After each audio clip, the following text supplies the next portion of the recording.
नमस्कार, मैं हूं अमित उप्रेती और आप देख रहे हैं आईपा। हम बात करते हैं प्रगतिशील राजनीति के साथ जन मुद्दों की।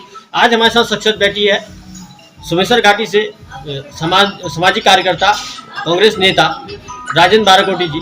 सर, आईपा की इस टीम में आपका बहुत बहुत स्वागत है। मैं सर्वप्रथम आईपा वालों को बहुत बहुत धन्यवाद देता हूं। आपने इस समाज के बारे में कुछ सोचा, इसके लिए मैं विशेष रूप से धन्यवाद आप आईपा को देता हूं। और आपके इस प्रगतिशील जो आवाज़ पूरे हमारे विधानसभा या बर्रो घाटी की जाएगी, इसके लिए भी मैं आपको बहुत धन्यवाद। सर, मैं ये एक चीज़ सबसे पहले जानना चाहूँगा, पिछले 5 साल से रेखा आर्या जी वहाँ पर जो है विधायक रही हैं और कैबिनेट मंत्री का दर्जा उनको प्राप्त है। किस तरह से आपके क्षेत्र में काम हुए हैं और क्या लगता है कितना काम उन्होंने अभी तक किया? देखिए, विगत 5 सालों से हमारे विधायक, क्षेत्रीय विधायक रेखा आर्या और वर्तमान में मंत्री भी है, और मुझे कहीं भी कोई ऐसी प्रगति नहीं लगती है कि विधानसभा के क्षेत्र के लोग सबसे पहले वहाँ पर स्वास्थ्य के बारे में बड़े चिंतित हैं। और जबकि रेखा आर्या विधायक ही नहीं, मंत्री है, और विशेष रूप से मंत्री महिला कल्याण उसके पास है, पशुपालन उसके पास है, और तमाम बाल विकास उसके पास है।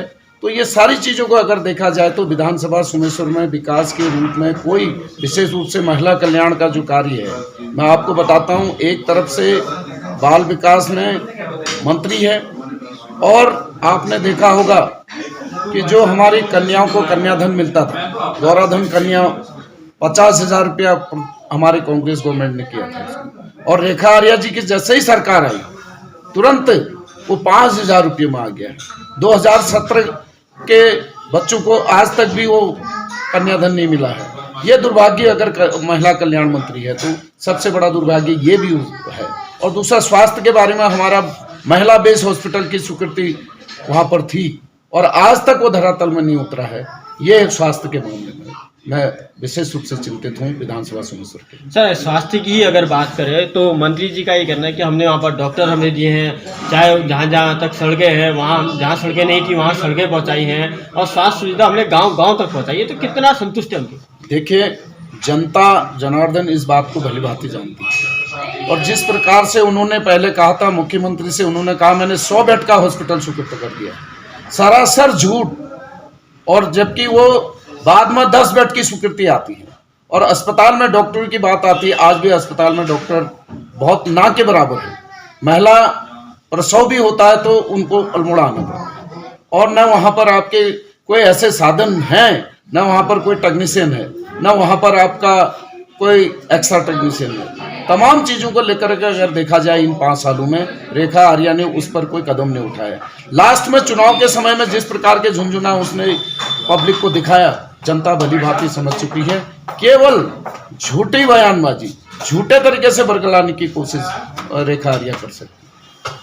सर, अगर शिक्षा की बात करें तो शिक्षा के क्षेत्र में कितना काम वहाँ पर हुआ है? स्कूलों में, हालांकि वहाँ पर कई स्कूल ऐसे हैं जिनका उच्चीकरण वहाँ पर किया गया है, हाई स्कूल को इंटर कॉलेज बनाया गया है, तो कितनी व्यवस्था वहाँ पर शिक्षा में सुधी? देखिए, मैं विगत 5 सालों का आपको शिक्षा के बारे में बताऊं, एक भी हाई स्कूल इंटरमीडिएट नहीं किया है रेखा आर्या ने, और एक भी कोई नया स्कूल नहीं खोला है उसने। और हमारी टेक्निकल शिक्षा के रूप में अगर हम देखें, हमारा दौलाघाट विधानसभा सुमेश्वर में ही आता है। ITI हमारे विधानसभा सुमेश्वर में आपके ITI थी दौलाघाट में, उसको जैसे ये विधायक बनी और मंत्री बनी त्यों ही उसको बंद कर दिया। तो ये जनता जानती है कि रेखा आर्या के रहते कांग्रेस की सरकार जब थी तब वो ITI स्वीकृति थी। ITI में 2 ट्रेड चल रहे थे, और 2 बैच निकलने के बाद जैसे रेखा आर्या वहाँ की विधायक नहीं मंत्री बनी, वैसे ही उस ITI को बंद कर दिया। ये उसकी असफलता कहो या सफलता कहो, ये आप भी भली भांति जानते हैं कि क्षेत्रीय जनता के साथ खिलवाड़ जरूर किया है।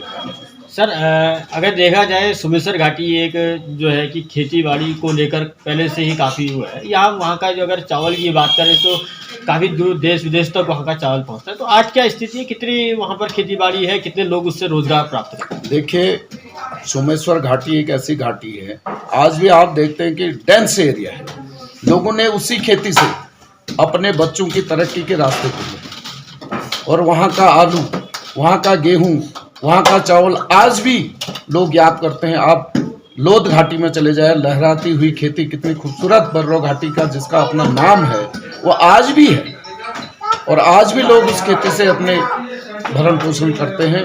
और आपने पलायन के रूप में भी मैं देखता हूं कि सोमेश्वर घाटी से कहीं पलायन नहीं हुआ है, क्योंकि वहां पर आज भी लोग खेती का काम करते हैं। तो सर, पलायन को रोकने के कितने काम वहाँ पर किए गए हैं जिससे कि देखिए, जो वर्तमान सरकार है, कोई भी ऐसा कार्य उन्होंने नहीं किया है जिसको पलायन को रोक सके। अगर वहाँ पर बड़े इंस्टीट्यूट अगर खोले जाते, बड़े इंस्टीट्यूट आते, तो जनता को उसका लाभ मिलता, पलायन भी रुकता और लोग उससे कोई नई सीख करके हमारे बच्चे आगे तरक्की करते। और आज देखिए आप, बेरोजगारी चरम पर है। जब से भारतीय जनता पार्टी की सरकार इस प्रदेश में है, तब से पूरे प्रदेश में बेरोजगारों की फौज खड़ी कर दी है इन्होंने। और अगर विज्ञप्ति भी निकाली, आचार संहिता से 1 महीने पहले इन्होंने विज्ञप्तियां जारी की हैं कि आप किस प्रकार से जनता के जो बेरोजगार बच्चे हैं हमारे, उनके साथ खिलवाड़ ये सरकार ने किया है। और वो बेरोजगार निश्चित रूप से, मुझे विश्वास है, वो इस सरकार को उखाड़ फेंकेंगे और कांग्रेस को जिताएंगे, ऐसा मेरे को भरोसा है। सर, बार बार मंत्री जी कहते हैं कि हमने हमारे सोमेश्वर घाटी में जितने भी किसान हैं उनकी हमने आय को दुगना करने का काम किया। कितना संतुष्ट है? कोई दुगना आय वहाँ की जनता के बीच में यदि आप जाएंगे, मैं तो लगातार जनता के बीच में रहता हूँ, 5 साल से उनके दुख में, सुख में, अच्छे बुरे में हम लोग रहते हैं। और निश्चित रूप से आप देख लेना कि कहीं पर भी इस प्रकार का कार्य रेखा आर्या का कहीं नहीं है जिससे उनकी आय दुगुनी हुई हो, जिससे उनका सही ढंग से क्या नाम करते हैं भरण पोषण हुआ हो। ये जनता बहुत जल्दी बताने वाली है। और यदि उस महिला ने, जो यहाँ की विधायक नहीं, मंत्री भी है, अगर उसने जनता के बीच में काम किया होता, आज आप देख रहे हैं, सुन भी रहे हैं, पत्रकारिता के माध्यम से भी आपके समाज में ये बातें आपको दिखने को मिल रही होगी।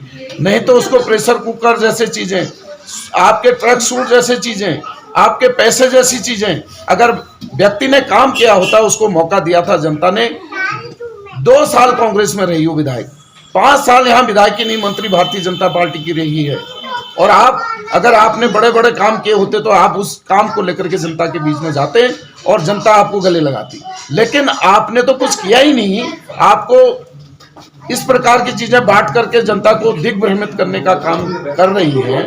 और मुझे तो दुख इस बात का है, प्रशासन भी, मैं तो समझता हूँ मिली भगत से भी ये हो रहा है। आपके लगातार प्रेशर कुकर बट रहे हैं, लोग फोन भी कर रहे हैं। आरओ साहब को भी मैं खुद, मैंने और प्रदीप टमटा जी ने फोन किया, तब जाकर के सोमेश्वर में परसों उनके कुकर पकड़े गए। और जगह जगह इस टाइप से, अगर जनता का तुमने काम किया है, और देखो भी तो विधायक है और क्षेत्र भारतीय जनता पार्टी की सरकार है, आप और जगह नहीं सुन रहे हैं कि इस टाइप की चीजें बढ़ रही हैं। केवल असफलता ही है ये, जो उन्होंने अगर क्षेत्र में काम किया होता तो जनता जनार्दन उनको वैसे ही गले लगाते। तो आपका ये कहना है कि यानी बीजेपी की जो मंत्री हैं वो अपना धन बल का प्रयोग कर रही है? बिल्कुल, निश्चित रूप से बाहुबल, धन बल, तमाम चीजों का प्रयोग करके वो सोचती है कि जनता को मैं बरगला दूंगी। जनता भली भांति समझ चुकी है, अब जनता उनके बरगलाने में आने वाली नहीं है। और जनता ने मन बना लिया है कि निश्चित रूप से इस मंत्री और विधायक को हम यहाँ से उखाड़ फेंकेंगे और कांग्रेस को हम लाएंगे, बेरोजगारी हम कम करेंगे, हमारे क्षेत्र का विकास। आपको ये बता देना चाहता हूँ, 2002 में प्रदीप टमटा जी वहाँ विधायक थे और कांग्रेस की सरकार थी, नारायण दत्त तिवारी जी हमारे मुख्यमंत्री थे। तब वहाँ पर तहसील कांग्रेस ने खोली, डिग्री कॉलेज कांग्रेस ने खोला, ITI कांग्रेस ने खोली। और बताए रेखा आर्या कोई चीज अगर आपने बनाई है तो ये प्रश्नवाचक चिन्ह है।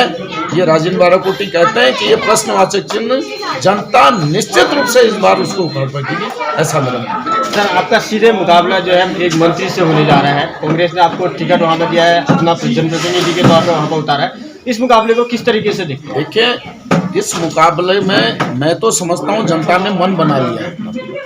जनता ने मन बना लिया है कि इसकी असफलताओं को देख करके जनता ने ऐसा मन बनाया है कि रेखा आर्या जैसी मंत्री को निश्चित रूप से लोगों ने मन बना दिया है। जनता ने नारा दे दिया है, अपनी बार बरेली पार, ये नारा जनता का है। और निश्चित रूप से जनता रेखा आर्या को बिल्कुल नापसंद कर रही है, क्योंकि छोटे छोटे बच्चों को शराब बांट करके तमाम ऐसे ऐसे गलत काम करके उनको दिग्भ्रमित किया है। जनता परेशान है, उनके माँ बाप परेशान है, जनता तो खुद चाह रही है कि यहाँ से इसको भगाया जाए।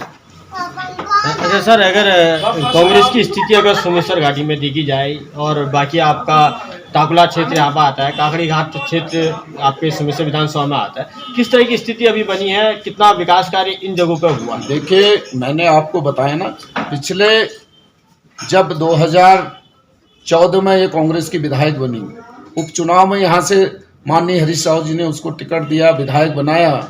उन्होंने सोचा था कि ये बेटी बहुत आगे तक तरक्की करेगी। हमने उस समय बहुत सारी घोषणा करी थी। ITI की घोषणा काकड़ी घाट में थी, वो आज तक नहीं खुला पाई, विधायक की नहीं मंत्री होने के बाद भी। वहां पर आपका सड़कों की दशा देखिए आप। शोभन सिंह जीना जी, स्वर्गीय शोभन सिंह जीना जी हमारे पर्वतीय विकास मंत्री रहे, हमारे प्रेरणा के स्रोत भी रहे हैं, हमारे आदर्श रहे हैं जीना जी, और मैं उस इलाके से ही रहने वाला हूं। उनकी घर की सड़क की दशा देखिए। मंत्री जी को शर्म आनी चाहिए, जिनके नाम से हम वोट मांगते हैं, जिनके प्रेरणा से आज हम ये यहाँ पर घूम रहे हैं, उनकी घर की सड़क की दशा देखिए। आप दूर मत जाइए, मंत्री जी के खुद की घर की सड़क, आपका रनमन से लेकर के आपका क्या नाम कहते हैं कोसी तक की सड़क को देख लीजिए आप। तो शर्म करें मंत्री जी को, जनता ने बिल्कुल मन बनाया है इस बात। सर, अगर रोजगार की बात करें, आपके उसमें क्या मॉडल है रोजगार को जोड़ने के लिए कि जिससे यहाँ के ग्रामीण क्षेत्रों में रोजगार मिल सके? अधिकतर देखा जाता है कि हमारे ग्रामीण क्षेत्र आज ही वही पिछड़े वाली स्थिति से और ज़्यादा पिछड़ गया है कि वहाँ भी रोजगार की कमी है, जिससे लगातार प्लान होता है। देखिए, मैंने एक बात कही आपसे, हम स्किल्ड बनाने के लिए हम जगह जगह ITI खोल करके अपने बच्चों को टेक्निकल शिक्षा दे करके हम चाहेंगे कि वो स्वरोजगार के साधन भी ढूंढ सकते हैं। अगर उनके पास टेक्निकल शिक्षा होगी कर सकते हैं। और उसके अलावा मेरा तो विशेष रूप से व्यक्तिगत मैं चाहता हूं कि इस पहाड़ में हम चाय बागान की खेती कर सकते हैं। हमारे नौजवान उस ओर हम प्रेरित करेंगे। हम नौजवानों के लिए छोटे उद्योग यहाँ पर लघु उद्योग लाएंगे। और ये मेरी व्यक्तिगत मैंने जो मन बनाया है कि हर क्षेत्र में हम जो उद्योग हो सकते हैं, आपके क्या नाम कहते हैं, मुझे विशेष रूप से हम चाहते हैं कि यहाँ का कल्चर, आपका पर्यटन की दृष्टि से भी हमारा क्षेत्र बहुत सुंदर क्षेत्र है। सोमेश्वर विधानसभा हमारा कोशिश रहेगी, हम नौजवानों के लिए पर्यटन में भी ऐसी छूट मुझे मौका देगी जनता, तो निश्चित रूप से हम बेरोजगारों के लिए स्वरोजगार के साधन भी पर्यटन को आगे बढ़ाएंगे। वहाँ के तमाम जो हमारी पहाड़ के जो कल्चर की चीज़ें हैं, जैसे यहाँ के माल्टा है, सेव है, संतरा है, इसके लिए हम मार्केटिंग बनाएंगे अपने नवयुवकों के लिए। सर, एक अगर देखा जाए तो मिनी स्विट्जरलैंड जो हम कहते हैं, यहाँ पर हमारा कौसानी क्षेत्र भी आपके उस क्षेत्र से लगता है, वहाँ पर काफ़ी पर्यटक उधर आता है, तो कितना प्रयास वहाँ पर पर्यटकों को बढ़ावा देने के लिए किया गया है? देखिए, वो क्षेत्र अपने आप में आज ही नहीं, जहाँ गांधी जी आए हैं, जिनका अपना इस देश की आज़ादी में गांधी जी का बहुत बड़ा योगदान रहा है, तो उन्होंने खुद पर खुद उस स्थान को पूरे भारत देश में ही नहीं विदेशों में भी कौसानी को जाना जाता है। पर्यटन की दृष्टि से होटल में सबसे ज़्यादा वहाँ पर लोग आते हैं। गांधी जी के अनाथ शक्ति आश्रम में लोग वहाँ पर प्रार्थना करते हैं, और खूबसूरत जगह। और मैं चाहूँगा कि हमको मौका मिलेगा तो निश्चित रूप से उसका और विकास करेंगे हम लोग। हम चाहेंगे कि हमारे जो नवयुवक हैं बेरोजगार, वहाँ पर मास्टर प्लान भी है। मैं चाहूँगा कि सरलता से हमारे लोगों को इस प्रकार के पर्यटन के दृष्टि से हम लोग वहाँ पर होटल लाइन हो गए, मोटल लाइन हो गए, सड़कों का सुदृढ़ीकरण बढ़िया ढंग से, ताकि पर्यटक को लगे कि हम किसी स्थान में गए। ऐसा मेरी कोशिश रहेगी यदि मुझे जनता मत। सर, सरकार ने जो है कि पहाड़ी जनपद से हटकर एक जिला विकास प्राधिकरण बनाया है, जो यहाँ की भौगोलिक स्थिति को देख के बहुत काफ़ी अंतर है। तो किस तरीके से सकते हैं, ये कितना सक्षम हो पाई है, क्या आपका क्या प्रयास है कि ये इस तरह से लागू रहे या इसको समाप्त किया जाए? देखिए, मेरे को जनता जब मौका देगी और यदि विधानसभा में जाने का मौका मिलेगा, मैं निश्चित रूप से इस प्रश्न को उठाऊंगा, क्योंकि हमारी भौगोलिक परिस्थिति और तराई की भौगोलिक परिस्थिति में अंतर है। हम लोगों के खेत और खलियान जिस ढंग का उनका डिजाइनिंग है, जिस ढंग का उनका नक्शे का मॉडल सरकार ने तय, भारतीय जनता पार्टी की सरकार ने ही प्राधिकरण लागू किया। और मेरी कोशिश रहेगी पहाड़ में जितना इसका शीतलीकरण हो, और विशेष रूप से मेरा तो कोशिश रहेगी कि हटे। और मैं विधानसभा में क्वेश्चन भी करूंगा इस बात को, अगर मौका दिया तो जनता ने।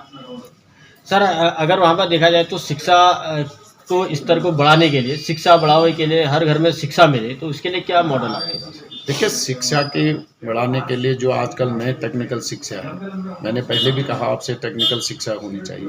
जो वहाँ पर हमारा डिग्री कॉलेज है, मेरी कोशिश रहेगी उसमें जो स्वरोजगार की शिक्षा के प्रति हम और उसमें कोशिश करेंगे। हम उसको एक मॉडल वहाँ मैं आपको बता रहा हूँ, मैं एग्रीकल्चर भी लाऊंगा। अगर मुझे जनता ने मौका दिया, मैं एग्रीकल्चर, हमको पन्नगर जाना पड़ता है हमारे बच्चों को दूसरे स्थानों में जाना पड़ता है। तो इस प्रकार की हमारी कोशिश रहेगी। होटल मैनेजमेंट भी हम उस अपने डिग्री कॉलेज में ला सकते हैं, बशर्ते आदमी की मन में काम करने की जिज्ञासा।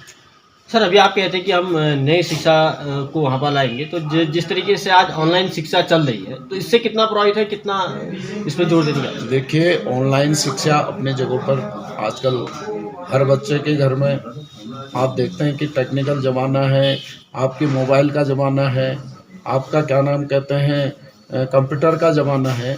यही नई शिक्षा है और मैं चाहूँगा कि इस शिक्षा को किस ढंग से, वैसे तो मेरी कोशिश रहेगी कि हमारे बच्चे बिल्कुल टेक्निकल शिक्षा की ओर ध्यान देंगे और हमको कोशिश करनी चाहिए कि जिस तरीके से आज देश विदेशों में हम लोग सीधे नेटवर्किंग शिक्षा कर रहे हैं, नेटवर्किंग तरीके से हम काम कर रहे हैं, उस चीज़ों को हम अपने कॉलेजों में लाएंगे और हम अपने बच्चों को भी उन्हीं बच्चों के तरह बनाएंगे जो बड़े बड़े अंग्रेजी कॉलेज में पढ़ते हैं, इंग्लिश विद्यालयों में पढ़ते हैं। मेरी कोशिश रहेगी हम अपने बच्चों के लिए इन विद्यालयों में भी ये कोशिश करें। बिल्कुल सर, अगर एक अंतिम क्वेश्चन है मेरा, आपकी क्या 5 प्रमुख चीज़ें हैं जिसको आप बढ़ावा देना चाहें, जिसको आप काम करेंगे अगर विधानसभा पहुँचते? देखिए, मैंने अपनी विधानसभा की बात करती हूँ। अपनी विधानसभा में पहला क्वेश्चन तो मेरा यही रहेगा, पहले मेरा क्षेत्र की जनता के लिए स्वास्थ्य को लेकर के मेरी जो वर्षों से हमारी वहाँ के सोमेश्वर की जनता की पीड़ा है, वहाँ की महिलाओं की पीड़ा है, जबकि माननीय मुख्यमंत्री हरीश राव जी ने उसी के साथ बेस हॉस्पिटल, अगर रेखा आर्या उस समय भागी, उसने कहा जी मेरा विकास नहीं हुआ इसलिए मैं कांग्रेस छोड़ रही हूँ। वो बताए कि जिसकी घोषणा थी बेस हॉस्पिटल 300 बेड की घोषणा माननीय मुख्यमंत्री हरीश राव जी ने की थी, महिला बेस हॉस्पिटल बनेगा और ताकि हमारी महिलाओं को दिक्कत नहीं आएगी। तो मेरी कोशिश है कि पहले उसको मैं धरातल में उतारूं, क्योंकि उसके साथ का ही हॉस्पिटल शिमली में आपने देखा होगा, चमोली गढ़वाल में वो बन चुका है, एक ही दिन की घोषणा थी। तो हमारे साथ तो कुमाऊं गढ़वाल का भी एक ऐसा लगता है, होना नहीं चाहता उत्तराखंड में एक है, लेकिन जब आपने शिमली में बना दिया, यहाँ भी बनना चाहता। आप तो मंत्री थी और मेरी कोशिश रहेगी उसको मैं पहले धरातल में उतारूंगा। एक दूसरा, शिक्षा को बढ़ावा दूंगा। तीसरी, जो हमारी सड़कों की दुर्दशा आज आप देख लीजिए, जो हमारे यही कोशिश से लेकर के आप मनान से आगे तक देख लीजिए सड़क की दशा क्या हो रही है। तो मेरा काम रहेगा, मैं जनता की जो इस आवाज़ को मैं आज पे सामने में कह रहा हूँ, उस आवाज़ को मैं पुख्ता तरीके से करवाने की कोशिश करूँगा। जो गांव सड़कों से अभी तक भी नहीं जुड़ पाए हैं, उनकी कोशिश रहेगी मैं उन सड़कों को भी जुड़वाऊँगा। और मेरी कोशिश विशेष रूप से बेरोजगार युवाओं की आवाज़ बन करके उठूँगा। एक दूसरा मेरा प्रश्न है कि जो हमारे पहाड़ की खेती जंगली जानवरों में खत्म हो, आपका जंगली सुअरों ने बड़ा आतंक कर दिया, उसमें मेरी कोशिश रहेगी मैं वर्ल्डिंग मेस लगा करके पूरे क्षेत्र को, जो हमारा अधिक से अधिक क्षेत्र को मैं चाहूँगा कि बंद होकर के वो हमारे खेतीहर हो, ताकि हमारे लोग उस खेती पर अमल करें। आज हमारे खेती आप देख लीजिए, गडेरी हमारी बहुत फेमस थी तापड़ा की, ऐसी हमारी सोमेश्वर के आलू बहुत फेमस कौसानी के नाम से हल्द्वानी में बिकता था। मेरी कोशिश रहेगी फेंसिंग करके वहाँ पर लोगों को दोबारा अपने खेती के प्रति मैं प्रेरित करूँ। चलिए, बहुत बहुत धन्यवाद। तो ये थे हमारे साथ समाज सेवी कांग्रेस नेता राजेंद्र बाराकोटी जी, जिन्होंने अपने शब्दों में कह रखा है कि अगर इनको यहाँ से मौका मिलता है तो ये विधानसभा पहुँच के सोमेश्वर क्षेत्र की विधानसभा में रोजगार के कई अवसर प्रदान करेंगे और साथ साथ जो है पर्यटकों को बढ़ावा मिलेगा। इसी के साथ आगे हम बात करेंगे किसी और सक्सेस से और बात होगी प्रगतिशील राजनीति की। तब तक हमारे चैनल को लाइक कीजिए, सब्सक्राइब कीजिए।